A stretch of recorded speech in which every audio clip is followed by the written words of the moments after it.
السلام علیکم دوستو، اپنی نیکسٹ ویڈیو کے ساتھ آپ کو ویلکم کرتا ہوں۔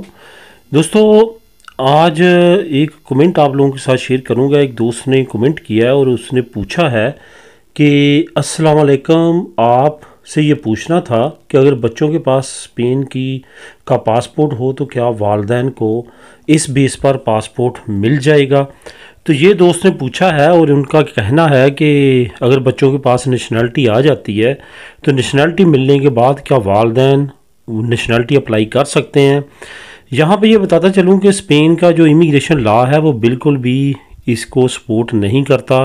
بچوں کو جب پاسپورٹ ملتا ہے تو اس کی بیس پہ والدین کو بالکل بھی پاسپورٹ نہیں ملتا۔ ایون یہ اسپین میں قانون یہاں تک ہے کہ اگر ہسبینڈ کو پاسپورٹ مل جاتا ہے تو وہ وائف کو پاسپورٹ نہیں دلوا سکتا کم از کم 1 سال تک، اور ترخیصہ کمیونیتاریہ دلوا سکتا ہے۔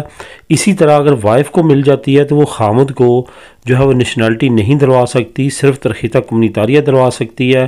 کم از کم 1 سال کے بعد جب نیشنلٹی لینے کے بعد وہ اکٹھے رہیں گے تو اس کے بعد وہ دلوا سکتے ہیں۔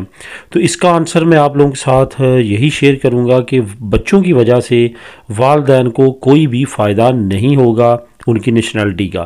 صرف اور صرف ایک نئے قانون کے مطابق تھوڑا سا یہ فائدہ ہو سکتا ہے کہ اگر خدا نخواستہ کسی وجہ سے والدین کی ریزیڈنسی کو ان کے پاس لارگاہ ہے یا ٹیمپورل ہے ان کو کی خطرہ ہو کہ وہ چھن نہ جائے، تو ایسا ممکن اب نہیں ہے، کیونکہ وہ والدین جن کے بچے نیشنل ہیں، اسپینش ہیں، ان کو جو ہے وہ اللیگل کرنے کے جو رائٹ ہیں وہ ختم کر دیے گئے ہیں۔ نہ ان کو ڈیپورٹ کیا جا سکتا ہے اور نہ ہی ان سے ایزیلی جو ان کا سٹیٹس ہے وہ چھینا جا سکتا ہے، لیکن بچوں کی بیس پہ وہ نیشنلٹی یا اپنا جو اسپین کا سٹیٹس ہے پاسپورٹ کا وہ حاصل نہیں کر سکتے۔